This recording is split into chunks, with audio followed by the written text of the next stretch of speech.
Hello, everyone. This is the fun of live, exciting times because there is magic happening in my earbuds that is not happening for you. Now it's done. We're good. Hi, everyone. I'm Kristen Hancock. I am here with Ecology. I am excited to have our very first Ecology Presents of 2024, which is always a good time. And I've got some awesome special friends who are going to be here with me today. So, would love to know who is joining us on LinkedIn Live this morning, this afternoon, whatever time zone you're in, where you're from.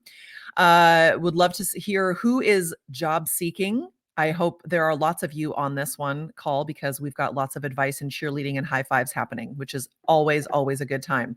A little bit about Ecology for those who may not be familiar with the awesome work that we're doing. Ecology is the most fun, actually, professional network that you can be a part of for people who work in internal communications and employee engagement.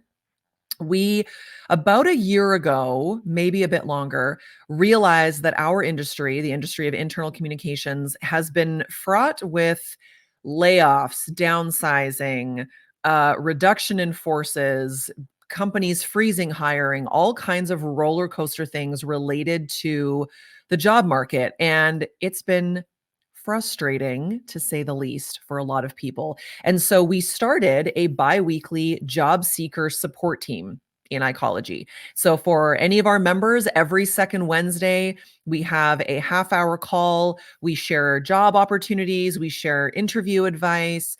We lament a little bit. Sometimes we cry. That's okay. The job journey is emotional, and we really just high five each other and just come together for a little bit of support every second Wednesday. So that started about a year ago. And I thought, well, what a great idea it would be to bring together some Ecology members who have been part of that group and maybe still are, to talk about their journeys into finding jobs in communications or their current situations. And so I'm gonna bring on our three friends here in a minute.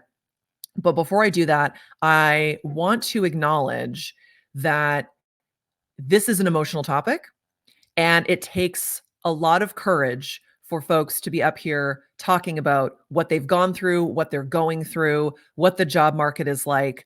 It's a tough go, and I am so um what's the right word?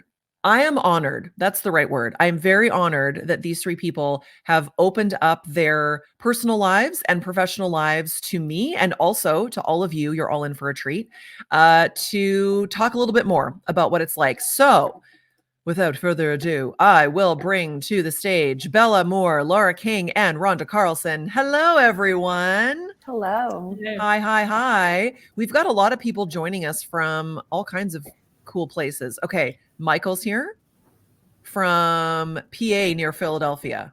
Cool. Hi, Michael. Welcome. Oh, look, Chuck Gose is here from Indianapolis. Amazing. Diane is here. She is a job seeker. She's in Somers, New York. We've got a couple people who've shared that they have recently lost jobs, Denver area. We've got Brandon's here from Indianapolis.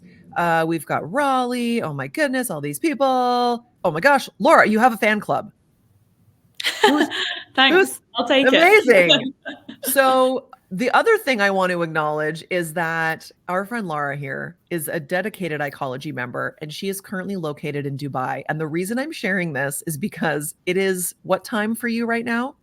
It's 8 p.m., so it's Okay. not too bad. It's not too bad, but I also give Laura gets a little bit of like extra gold star for showing up when it's evening for her. She should be like getting ready for bed, and she is here on this live stream with us, which is part of the reason we timed this as such. So let's do some introductions from the people. Oh, we've got someone from Austin. Let's do some introductions for all of you. I have blabbed long enough here. Rhonda, why don't you go first? So what we want to know is who you are, where you are, and your current job seeker situation in a little nutshell. Go ahead. Okay, I'm Rhonda Carlson. I call myself a global internal communications guru, and I love what I do. I love internal comms. I love the strategy, writing, editing. storytelling, working with stakeholders, and I am in search right now. And did I answer all your questions? Chicago. Yep. I'm in Chicago. I don't know if I said that or not. Rhonda's in the great city of Chicago, like Raleigh is. I bet there's other people from Chicago joining us too. Cool. Bella Moore, would you like to go next? Sure. I'm Bella Moore. I'm originally from Brazil. That's a big important part, but I live in the States for about 5 years now. I'm currently in a contract position, but I'm still looking for my next opportunity in internal comms. I'm passionate about employee engagement, employee experience, and internal comms. And I'm in Buffalo, New York. I think I said that before, right? Yes. Buffalo, yeah. Brazil to Buffalo, that's a change. Yeah. That's it. I would love to know if anyone who's joining us has done that dramatic of a change, even just from a climate perspective, Brazil to Buffalo. Laura, why don't you go next? Yeah. So hi, everyone. I'm Lara, as Kristen mentioned, based in Dubai at the moment. And I'm currently working as an internal comm specialist in an energy business. And prior to that, last year, I moved here from London, where I've been in some internal comms roles in property and crypto. Love it. Okay, look, Chuck says it looks like Rhonda's joining from her secret lair. I mean, she is. It's who knows what's in the secrets behind her. We'll never know. That's for Rhonda to know. Oh, we've got Canadians on. Look at this. Okay, I'm gonna try a name. Damilola. Love it. Calgary, Alberta. I love me some Calgary. We had an event in Calgary last year. It's a great city. I've got family there. We're probably related if we talked long enough. Okay, this is the entertaining question of the day. And I would love for, if you're in the chat, feel free to join in and answer this question. My question for all three of you, what is your favorite animated movie, like children's cartoon movie? Moana. Oh, good call. Okay. I love Beauty and the Beast. Okay. Love that too. Kristen, I'm just having a total blank. I can't think of a single animated thing I've ever seen in my life. Right No. now. I can't. I can only think of Disney things, which I can't go with. Animated. Mine's Dumbo. SpongeBob. SpongeBob. The Lego movie. All good. I can't say I've seen many of these. Laura's just cooler than the rest of us, I guess. I'm not, I promise. Oh, that's so funny. Raleigh says Monsters Inc. That's good. Wally, Up. We've got Up in there as well. Okay, well, Laura, if something comes to you partway through this session, please feel free to let us know. Oh, everyone loves Wally and Up. I can't watch Wally ever since the NASA Opportunity rover was sadly died on Mars, and it just made me cry. Then I'm like, that's a robot. Why am I upset about this? Anyway. Amanda's here from Salt Lake City. Great. So here's the goal for the next 40 to 50 minutes. I would love for all of us to have a wonderful, supportive conversation about what it is like to be job searching right now and what the market is like right now and any tips and tricks of things that have worked. Now, even if it's something that hasn't landed you into a role, but it was something that got you into a conversation with a recruiter or helped you figure out, I don't want to do this. Or, I didn't know this existed and this is something new that I really want to do. I will also share for anyone who is joining us who is not an Ecology member, I'm going to put look at this fancy little ticker I created. We have always had a Gift of Grace membership since the day that Ecology launched in 2021. However, this has become more common and popular recently, which is great. We have two membership options. There's our regular community membership. We have a Gift of Grace membership. The Gift of Grace membership offers the first 3 months for free if you are in between jobs. So if you're looking for a job and you need to get back on your feet and 3 months without any sort of payment for a community would be helpful for you. It is honor system. You don't have to show anything or prove anything. You don't have to message me for the link. We used to do it that way. Now it is just available for people, again, on the honor system to sign up. So if you go to joinecology.com and you sign up for a membership, there's two options. So if you are in between jobs and community would be really helpful for you right now, feel free to use that. The reason that we started it, this was before the job market was so crazy. Really, it was because we didn't want anyone to not be part of the community solely because of finances. So if money and cost is the only reason that someone cannot join, then we've got an opportunity for you there. I also have been known to help people out, make things work if it's still going to be a problem. And that's the only reason that you're going to leave the community. We don't want you to lose your community because you're in a really tight spot. So always reach out to me for that as well. So that I will leave up for people to enjoy and sign up if they would like.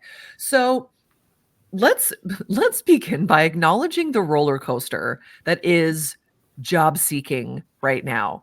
Rhonda, I'm going to start with you because I know that you have been seeking for a while and you've seen a little bit of everything. Mhm. What has been the most shocking thing to you about looking for a comms role right now in this market? I think just some of the experiences I've had when I've had interviews is I hear a lot of really positive feedback. We love you. And then I just get flat out ghosted after following up maybe twice, 3 times, sometimes 4 times. Because I don't know if emails got lost in cyberspace or if they just got lost in the inbox. Yeah. So that's been kind of my biggest frustration. And if you ask me, it doesn't reflect very well on the organization that's interviewing me. It's very tarnishing to their brand. So recruiters, that's something that you really, if you're on here, that's something you really need to think about as I you're. would love to know if there are any recruiters. Show yourselves. If you're a recruiter and you're in the chat, let us know. Yeah, I think the ghosting, and this is anecdotally from people like Rhonda and Bella and Laura, just hearing job seeker stories. I will admit I'm shocked at the number of times that companies and recruiters just seem to go nowhere. Like they're just gone. There's no communication. Which is extra ironic in that we are applying for communications jobs, of course. Yeah, so that's been a big part of the roller coaster too. Laura, you ended up looking for a role as part of a move from London to Dubai. What was that process like for you? Yeah, it's really interesting because I guess you don't ever know what another market's like until you're there or until you're considering being there anyway. And my experience has been that internal comms has very different definitions in different cities, also in different businesses, depending on how global the business is or isn't. And you can kind of see how far it's progressed in some markets. And even just talking to like the ecology community and largely Americans, I hear things that are going on in America versus what I've experienced here or in London. And so like by that, I mean, for example, internal comms just being lumped in with marketing or with other HR roles. And then with that, they want you to have an HR qualification, which I don't have, but also that to me shows perhaps the business doesn't value internal comms in the way we do, or they just wouldn't want you dedicating as much time to it, which would make me think, okay, that's not going to develop my career in the way that I want to. But I appreciate not everyone has the choice to kind of keep going to find the specific role. So that's something I've really found is, you know, I guess in our own little bubble, we all think that internal comms is growing and we speak to each other and we kind of feel that it's impactful. And that's like quite a difficult thing to contend with. That's not what people think everywhere. Yeah. This is a very interesting, our friend Emily is on here. She's got, it's deeply ironic when communication professionals apply for roles, are interviewed, and then the organization's primary communication tactic is ghosting. They've essentially just demonstrated why they need comms professionals and then turned them away. That's well said. Well said, Emily. Bella, have you had similar experiences with this too? Oh yeah, totally. And funny story, I was in an interview process. They want everything super fast. And they simply ghosted me and they spent like 3 months without contact. And eventually I see an email, they pop me back asking if I'm still interested in talk to them. I was like, that is interesting. Like, I don't know if the company stopped the job like process in the middle for budget reasons but it's still like, you need to communicate like, hey, this is happening behind the scenes. We just need to stop the process. We will keep in touch with you in the future if you're still interested. There are other ways to communicate with a job seeker instead of just ghosting them. Or even a simple email, say, hey, unfortunately, you're not the person that you're looking for, like the background does not align what we're looking for. But ghost someone that is already in such a hard situation, like looking for a job, so stressful, makes even stressful when you're ghosted and sometimes you think like the problem is me, but not really. No. They are the problem. Yes. Let's make sure everyone who is watching and listening knows that. Like it's always good to reflect on yourself 100%. Also, the problem is not you. If don't beat yourself up about those kinds of things. This is interesting. I'm curious. There is someone in the comments here who's saying, I don't see who it is, but the boost that we got during COVID from an internal comms perspective seems to be fading away a little bit. That a lot of companies are like, they saw the value of internal communications and now maybe it's not as much, or maybe they're cutting back.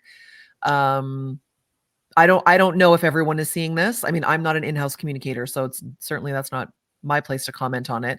I know that, to Lara's point, the roles, it seems to have changed a bit or morphed into different things. And it's an interesting thing to keep your eyes open for roles that do not call themselves internal communications roles. So I know, Rhonda, you've mentioned there's a number of roles that it's almost like you have to dig deeper into the role to really see if it is an internal comms role. Oh yeah. Like, was it last week or 2 weeks ago? I just happened to be kind of scanning through a list of job postings, and one said content developer. I was like, okay, well, I can do this. And then I clicked on it, read the description. I'm like, this is internal communications. I mean, yes, content develop is a part of what we do, but it's not all of what we do. So I thought that, and then I thought, well, the person that probably, because it was an external recruiting agency that was filling this role, probably working with someone that's not really an internal communicator that really understands what we do. And I encounter that a lot too. A lot of people, they want an internal communicator. They don't really know what they're doing. So sometimes you're sort of telling them what they need, which is not always a good way to interview. Right. I think it's been interesting to see some of the jobs that have been posted that, to your point, don't have a title of internal communications. And one of my favorite examples is there are a number of software companies in the internal comms space who have teams of people that help their customers implement their technology. So you would be working with internal comms people who have purchased this software and helping them develop a strategy and roll it out and all of those things. Well, the background for those roles is largely internal comms, right? They want someone who actually has experience in internal comms to help them. But you may not think of applying for a role at a software company as an internal communications person, right? Like you wouldn't necessarily think of that as an internal comms role. Lanice has a good point here too. Some chief of staff roles are actually more internal comms roles as well. Rhonda, you nodding like you've seen this. Mm-hmm. Yeah. Well, when I worked for PepsiCo, we had someone that was a chief of staff to our CTO, and she kind of straddled both sides of the fence. Yeah. Interesting. One of the interesting things we talked about before, when we were planning for this event, was about the difference in full-time employment, in contract roles, in consulting gigs, in all of those things. Now, I know all three of you have had different experiences and different approaches based on those things, because Bella, you are in a contract role now, right? Yes, correct. Yeah. And what has that taught you? Being a contract role, sometimes in this experience helped me to have my feet at the door in a huge organization that if it was not because of this contract, I didn't have the time there. It's making me learn if I want to keep working in the organization or not, if the company is a good fit for me in the future. It's helping me a lot to network with great people that I might never have met if I was not there.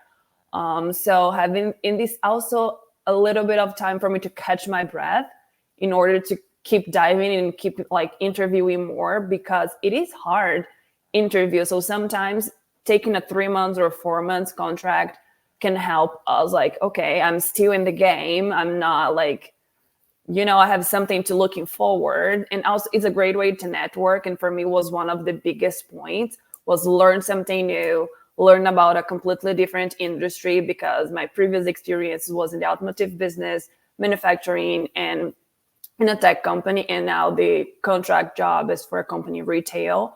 So it's interesting to see a different type of business, but the role is not 100% in internal communications or communications itself. So it's also, I'm learning new skills.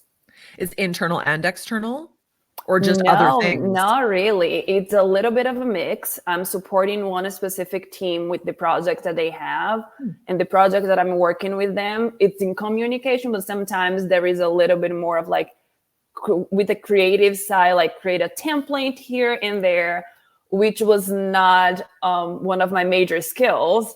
So it's interesting to develop a little bit of this eye for design. Anything in your current role, Laura, that you feel like, oh, that wasn't really maybe what I signed up for? Actually, no. I feel like my current role is quite classic, I suppose. Okay. But it has been interesting. I went from 2 property businesses to crypto and now to energy, and seeing the definition of internal comms. And as it happens, I've kind of enjoyed them all.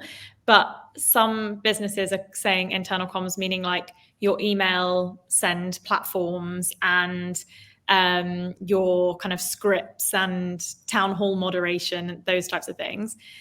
In the crypto business I worked in, it was much more it was actually more things like Slack posts. Email wasn't really a channel at all. So as it happens, I've luckily enjoyed them all, but I can see that might be something if you like it a certain way, or you prefer like long form content or specific types of channels, then that is something that can really vary, and yet the titles are exactly the same as well. And your approach to job seeking was very different. So we're talking about sometimes there's times where you just take a contract for a period of time or do something part-time that's out of the industry just because sometimes it's just a very much a life situation. We all need to pay rent. And sometimes it's just an opportunity to do something different. Your approach was different in that you said no essentially to some things along the way.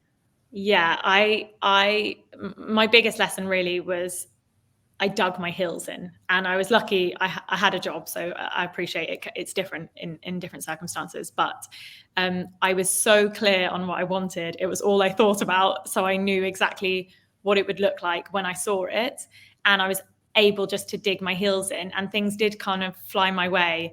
And it is tempting when you see something, like you hear what the offer would be, or the potential opportunity, or there's a part of it that you really like, but otherwise it doesn't really align with what you thought you wanted. And I really just stuck to my guns. I think it was something to do with moving continents.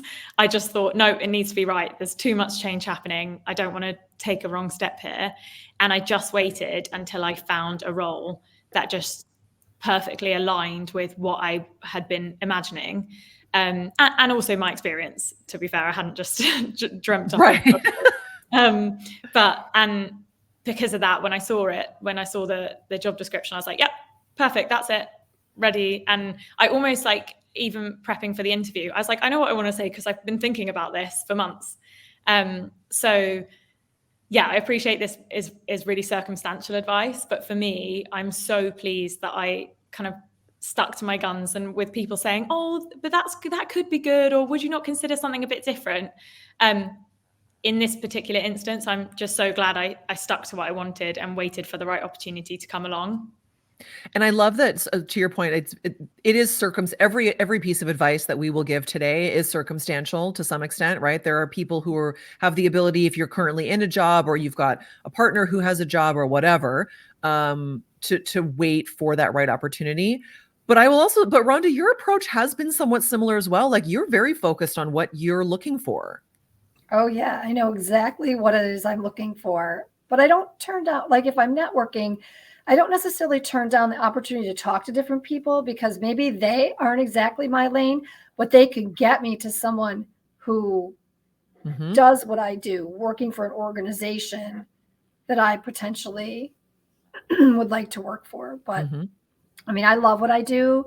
And quite frankly, I just don't want to settle for something that I don't want to do because life is short. And I want to, they say if you do what you love doing, it doesn't feel like work. Yeah. So that's the approach I've been taking. And it's taken me a while, but I know I'm going to get there. Yeah.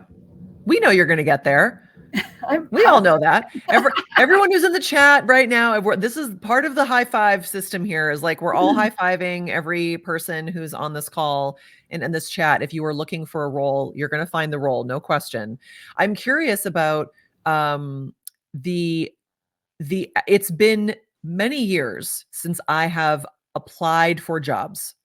And what's fascinating to me is how much there was always a technology element of it, especially at large companies, but I am always surprised, I will admit, at how not personal the application process has become in a lot of ways. Um, I don't know, Rhonda, if you've found have most of the jobs you've applied for come from LinkedIn? Are they on Indeed? Are they company websites? Where are they coming from? It's kind of been a combination of both. And sometimes it might be, excuse me, a friend who has a friend or reports to someone they know is looking for a role. They're like, please send me your resume. And I send my resume with a few bullet points, like highlights of my skill set, my accomplishments. But for me, I just try to open every avenue when I look for a job. Like Mhm. I put things into the automatic tracking system. It's not great, but because if your keywords don't match up to what they're looking for, it can bounce you out. So that can be frustrating, but you still have to do it. Yep. And you just have to open the floodgates and talk to everyone. And I mean, like literally everyone, like people on the street. You have to that is the one thing it's kind of taught me. Like you have to strike that even balance of like not looking desperate, but just sharing your story with people. So they can start to scroll through like, who do I know? Who do I know? Who do I know? And I will say most people, like, they want to help. They're like, a lot of times you'll meet with someone. They're like, how can I help you? Bella, So- you're nodding. Because it's true. One of my biggest challenges when I moved to the States and then I started looking for a job here was like, how I'm going to build my networking. Because my entire life was in Brazil. College was in Brazil. I had more than 5 years in the same organization there. So like was so natural to build a network there with my professors and everyone. And after move here, I had a 3-year gap. So I was basically an au pair and taking care of kids. Like my network is with kids and families with kids. So my main goal here was like, I need to build a network from the ground up. Yeah. So and learn how to search for a job here because it's different. The resume that we send here is different than we send in Brazil. Interesting. How is the job market here is completely different than it is in Brazil. And how I see myself here is different the way that I see myself in Brazil. Here, I'm a Latina. I never thought about myself as a Latina when I was in Brazil because everyone there was Brazilian. And it's just different. I had to start like, okay, who am I professionally? How do I look for jobs? Like here, I am part of the diverse group in some organizations. And what are the challenges that I can face being part of this diverse part? So it was like some points that I never had to think about it. And now it's more common in my job search. This is full ignorance on display for me. It never occurred to me that if you are someone who is native to Brazil and you are now moving to the US or Canada for that matter, you've got a label now. Oh, yeah, I do. I'm an immigrant and Latina. Yeah. I'm an immigrant, but people are like, you're an immigrant? And I'm like, yeah, this is Bella and I could have a whole other conversation about this. Yeah. But yeah, that's an interesting, just geographically the differences that come up. Yeah. And the networking piece as well. I'm curious.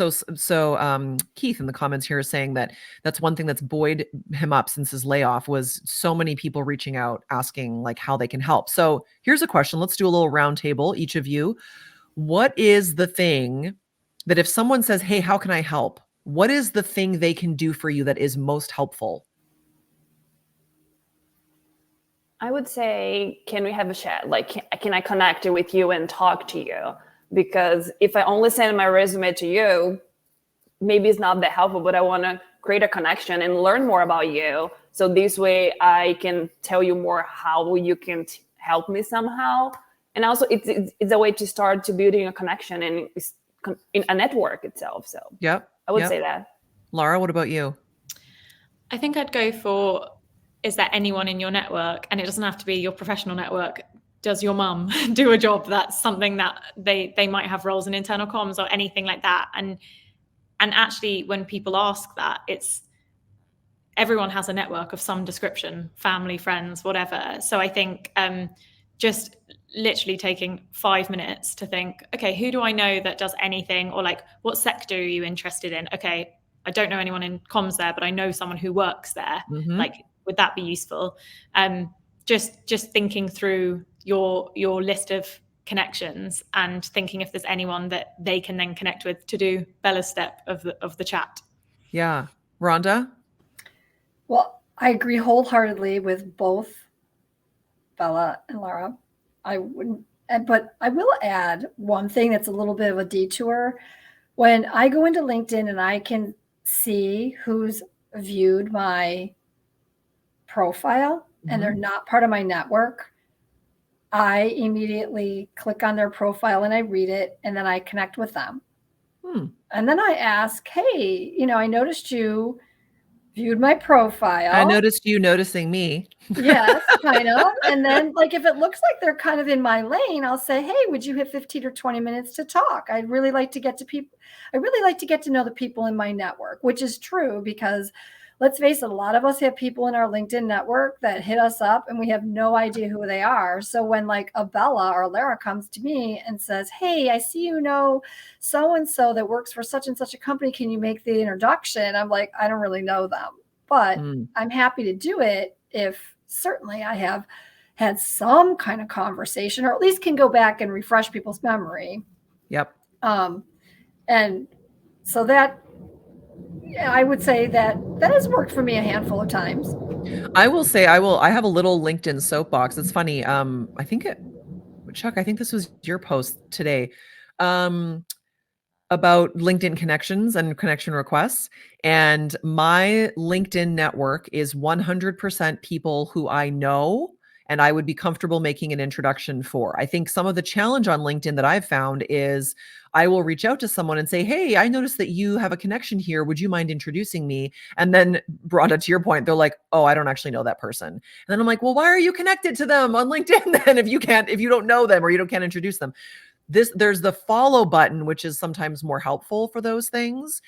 But I also think from my perspective, if someone reaches out to me that I don't know, and they reach out and say, I'm looking for a job, or I'm looking for a connection at this specific company or with this person, would you have 15, 20 minutes to chat with me about it? I've never said no, ever, to that, every time. So I think reaching out, if you're nervous to reach out to people, I would say almost every time, people for the most part are willing to help.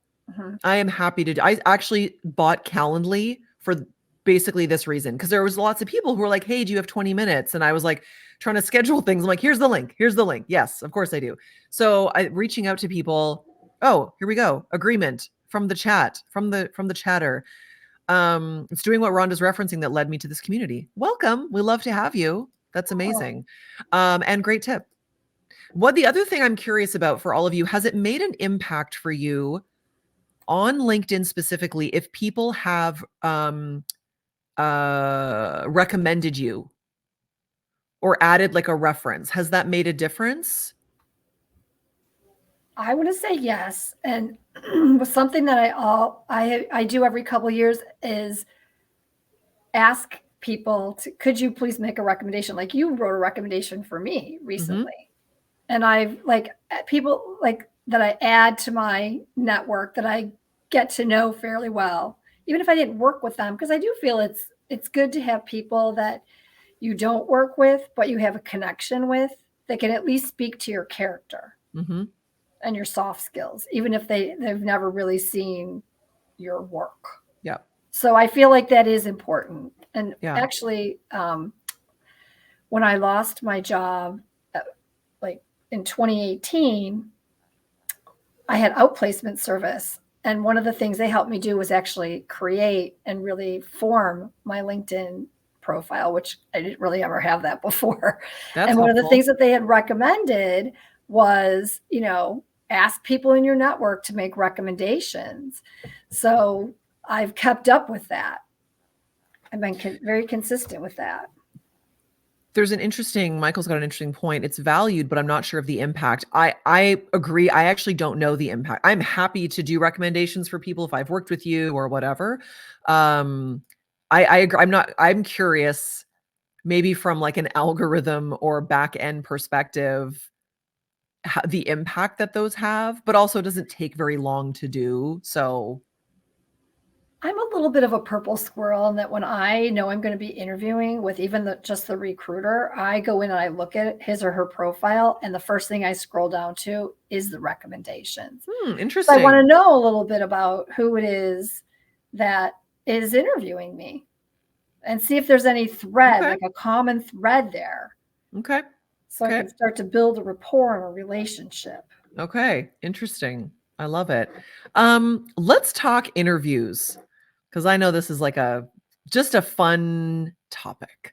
What are some of the consistent questions that you all have been asked in interviews? What are the things that tend to come up every time in interviews, Bella or Laura?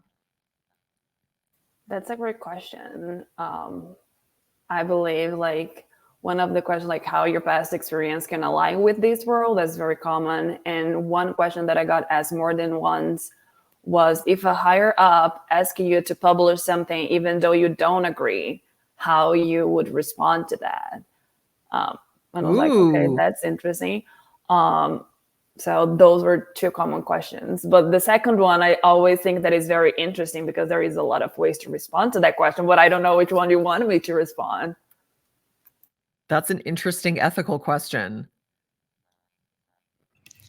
Mine's a bit different. Something, and this might be a place of the world thing, but something that I've experienced more recently, actually over the last few years, is much more relaxed. Like we almost just want to, like, work related, but almost if the four of us were catching up, what would we kind of touch on? We'd be talking about internal comms, but in quite a relaxed way, bit of kind of laughter here and there, and being able to be honest about what the stakeholders are really like. And I guess because I've been on the interviewee end, I don't exactly know why that is, but I do think I leave thinking, like, if you've clicked, you think, oh yeah, that was a really great chat, that felt comfortable. The things that they were saying about stakeholders is something I would totally relate to and think I could navigate. And my guess is perhaps that's to see how you would navigate with your stakeholders in the business, if that's how the setup is. So yeah, that's just something that I've experienced a bit more lately, rather than the really strict interview structure that I'd had prior to that. Rhonda, any questions that have stood out to you or consistently? I've had both experiences. But I would say, you always kind of get that dreaded "tell me about yourself." Right. And it's such a broad question. And I actually have a good friend that was a director of HR and had in her career done some recruiting. And, you're always going to get a lot of behavioral based questions, but she's like, there are no right answers to these questions. And so I always have to remind myself, because I will, like, after I've hung up from an interview, I'm like, oh, I should have added that, or I could have said this, or explained myself better. And she's like, you just have to kind of wipe that from your memory, compartmentalize it, because there is no right answer and you really don't know what they're looking for. Right. But I think, like, tell me about yourself, I get that. Or how do you build relationships, especially with more senior people? Because as internal communications professionals, we work with leadership, and you have to be able to get along with people that are more senior to you. And sometimes you're managing upward too. Well, and Rhonda, one of the things you mentioned earlier was about, not on this call, but other calls, about you also interviewing them Yep. as Absolutely. part of that process. Yep. What are some of the things that you have asked companies? I'm always curious when they're like, do you have any questions for us? Like, what's the question Yes. what are the questions we're asking them? I remember asking, and this is a question that any manager should be able to answer. What does the first 30, 60, and 90 days look like in this role? And the hiring manager said to me, oh, you'll have to ask so-and-so when you meet with her. She's the HR person. And I was like, no, you really should have a thumbnail sketch, better than a thumbnail sketch, of how how this is all going to look. And if they don't have it, it has to make you wonder, like, is this a place where I want to work? Yep. And sometimes I always ask, how can we work best together? And if I don't necessarily like what they have said, I'm like, I question whether or not we would be a match. Would love to, if anyone in the chat has good questions that they have asked companies in interviews, I would love to hear them. Bella, have you ever asked any good telling questions during an interview? One of the questions that I ask is, how is the onboarding process? It's very connected with the question that Rhonda said, because once I was in an organization that the onboarding was not great. So it was really hard for me to understand, like, okay, how is the company used, like, in their messages, their culture, their values? There are some words that we use that demonstrate, like, the company values and things like that. And, like, with who I should connect on my first week to learn about their team that I will be working really close. And a lot of companies, they didn't know how to respond, how is the onboarding process. But usually when the organization is a little bit bigger, they have a more structured onboarding process. So that was always something interesting for me, especially when I had one experience that onboarding was not the best one. Katie's got a good point here. A little tip: use ChatGPT. That's good. I like that. That's a good use of ChatGPT, would be asking about interview questions for them. Lanice's favorite, this is a good question too. Lanice's favorite question to ask a hiring manager: can you tell me about a time when your team didn't quite hit a target or a deadline, and how did you approach change? What did you learn? I like it. Laura, questions that you have asked people?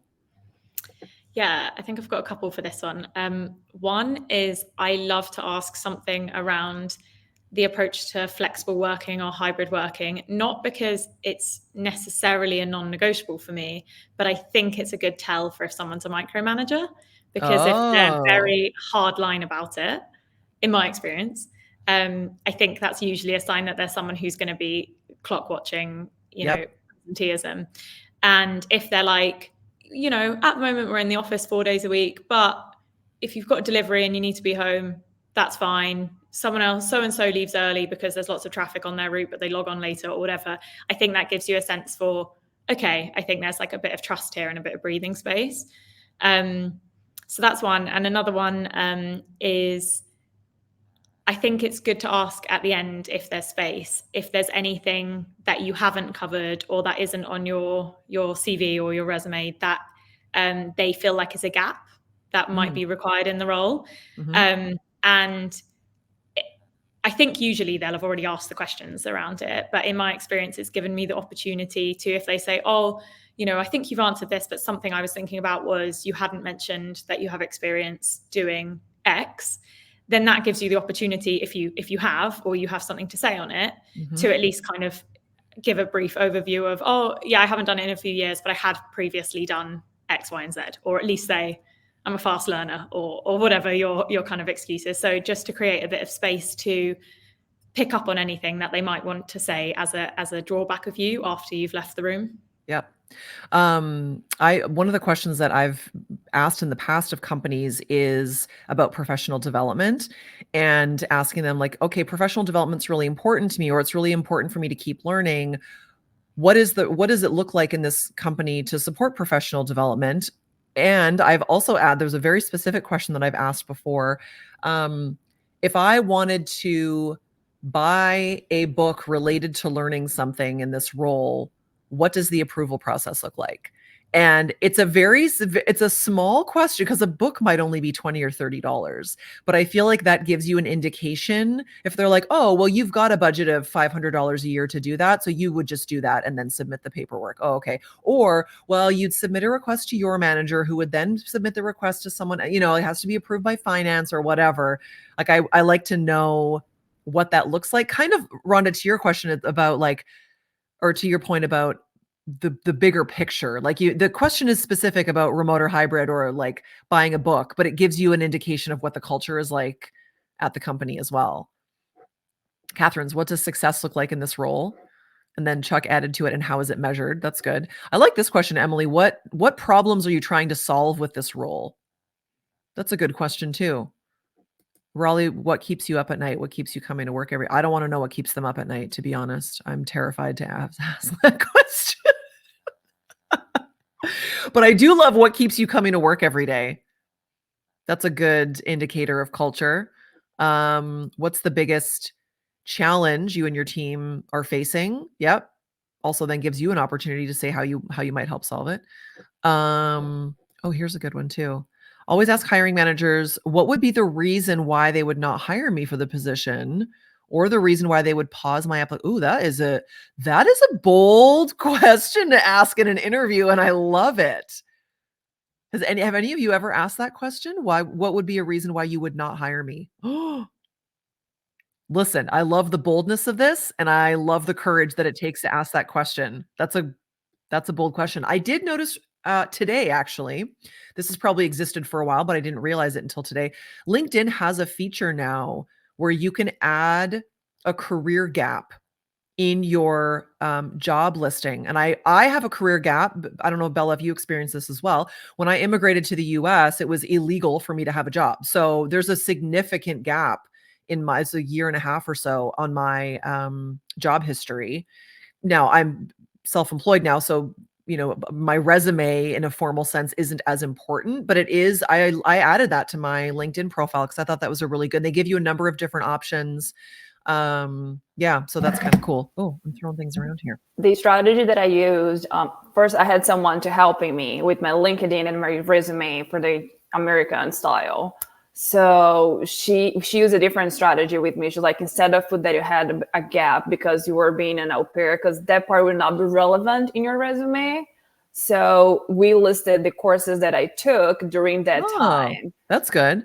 I would also argue, and I think Rhonda will back me up on this, because I think you've got to not as an au pair, but with children. If you have any background in dealing with children, you're in an excellent position to work in executive communications, because that's sort of what the role is like. It is a lot of negotiation for sure.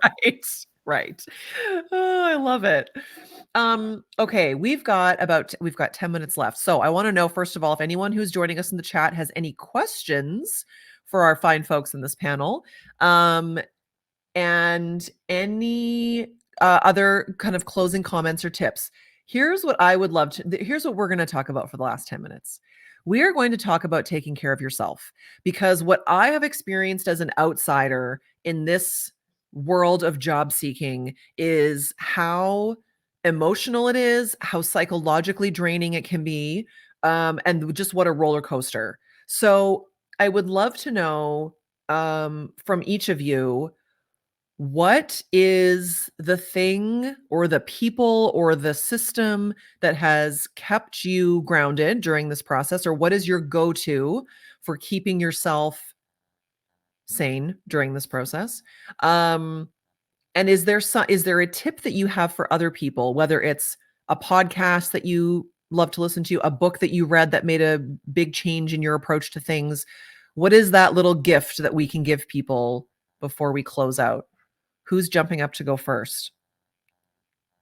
I'm happy to go. All right, here we go. Yeah, I think, I guess the thing that I think you should all remind yourselves when you're in the depths of the job hunt is that you could get offered your dream job tomorrow, and you are the same person today as you are when you're getting that offer. That you could lose your job yesterday, get another one tomorrow. You are the same person with the same experience, and I think it's really important to kind of, I know it's so much easier said than done, but just try and detach your personal value from your job. There's so many elements to who you are, and your job is just one part of that. And a podcast recommendation I'm going to give, which links really nicely to that point unintentionally, is it is a British podcast called How to Fail by Elizabeth Day. You can find it on all the normal podcast platforms. And they're not all super heavy. I know it sounds quite heavy. There's not millions, but there's hundreds of episodes. You can scroll through and find one that resonates with you. I'm recommending the whole series. But it looks at what is failure. And the point is that some people think that the fact it took them 3 businesses to have a successful business is a failure. Other people think not having children is a failure. Other people think getting divorced is a failure. And the point is that we all have totally different perceptions of what failing is, and also what winning is, because some people that we would look at and think they are absolutely winning at life think that they are failing at certain things, and we never know what's really going on. So I just think hopefully those podcasts will resonate with some of you, and it just reminds you that life is just full of ebbs and flows, and you never know when you're just on the brink of your next massive win. So yeah, hopefully that How to Fail, is that what it's called? How to Fail by Elizabeth Day. That's okay. Right. And we can listen to a beautiful British accent the whole time. So that's it. Yeah, that's and a win. Perk. Keith, whose magical face doesn't show up for some reason when I pull his comments up. Okay, Rhonda, I would love for you to answer this question, and anyone else chip in as well. How do you keep yourself from checking LinkedIn obsessively to see if new jobs have been posted, or who's looked at your profile, or checking your email every 3 minutes to see if you've gotten any responses from applications? Well, Keith, I have been in that boat, and you probably won't exactly get out of it, but you have to. This is what I was actually going to share, was like self-care is really important. I run, I do yoga, I meditate, I take care of myself. And there are going to be days where you need someone to talk. You need to talk yourself off the ledge, or you need to find someone to help you talk yourself off the ledge. So when you're in this search, it's not linear. It's all over the place. There's stops and starts. Like right now, I'm back to ground zero again. After getting three times on Monday for different roles, I'm starting again. And so give yourself a break, go for a walk, put the technology away. Like when I go out for a run, like people are like stunned. I don't run with music, and I don't take my phone with me. So it's just a nice way for me to detach and then kind of be with my thoughts too. That's a powerful way to run. I don't think I've ever run without music. Yeah. And I run marathons, so that's a long time. Yeah, I was going to say, and you are a marathon runner. Yes. Rhonda did the Chicago marathon, right? This past year. Yes. Yeah. Amazing. Yeah. So Chuck and I always tell people to get a dog. That would be, that's also great. Get a pet, get a cat, get a dog. I have animals too that like love and me unconditionally. Yeah. Yeah. And it's okay to cry. It's like you're going to cry a lot. This job seeker group, we cry. It's fine. We welcome all emotions. What did we learn? We had a great, not people not on this call, but our mentorship program through Ecology. We had a session last Friday with Marie Bodine, who is an inner peace coach. And one of the quotes that came out of it was, she shared with us that confidence is the ability to feel and express all emotions fully. So being able to have all of those emotions and express them and not hide them and just know that that's a normal part of life, we welcome all of that. It is all encouraged and welcome here. Amazing. Yes. And you wanted a recommendation too. So admittedly, I have not read this book yet. I have it. I just got it. But I have done the Marcus Buckingham assessment that goes along with this book. Okay. And I learned a lot about myself. And Love and Work. Love and Work by Marcus Buckingham. Perfect. Probably there we go. Okay. It was a recommendation from Lynn Hazen, who is a communications recruiter here in Chicago. So Lynn is actually going to be part of our job seeker group in March. We brought her in. She's going to do a session with our job seeker group in March. So there you go. There's a good tie in there. I love it. Yeah. Bella, Tips, Two tricks. things. Yes. Sorry. Answering his question, I don't have a LinkedIn on my phone, so That's smart. I did that because I was like crazy open all the time, and I was like, you know what? I'm gonna delete this app, so I only look LinkedIn on when I'm on my computer. I am the same. And I have one email that I use for my job applications, so I also don't have this email on my phone. Look at this. Yeah.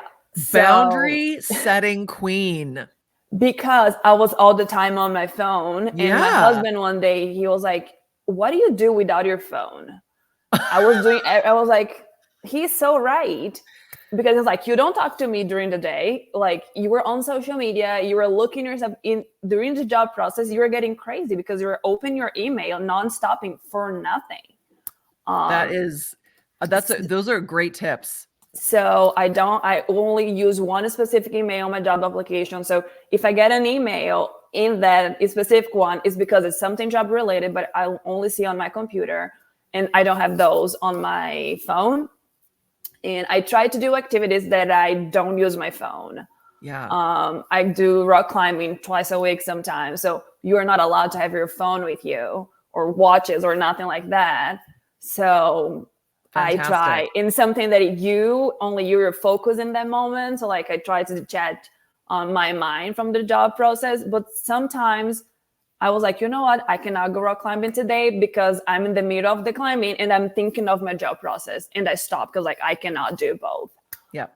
So it is an up and down. One of those days I got a rejection that I was super excited about the job, and I cried for the rest of the day. I shut up my computer and I'm like, you know what? I'm gonna cry in my bed and I'm gonna eat junk food and I'm gonna watch TV. And sometimes it's okay you take a break, because if your mind is not good for your job searching, you're gonna do a disservice for yourself.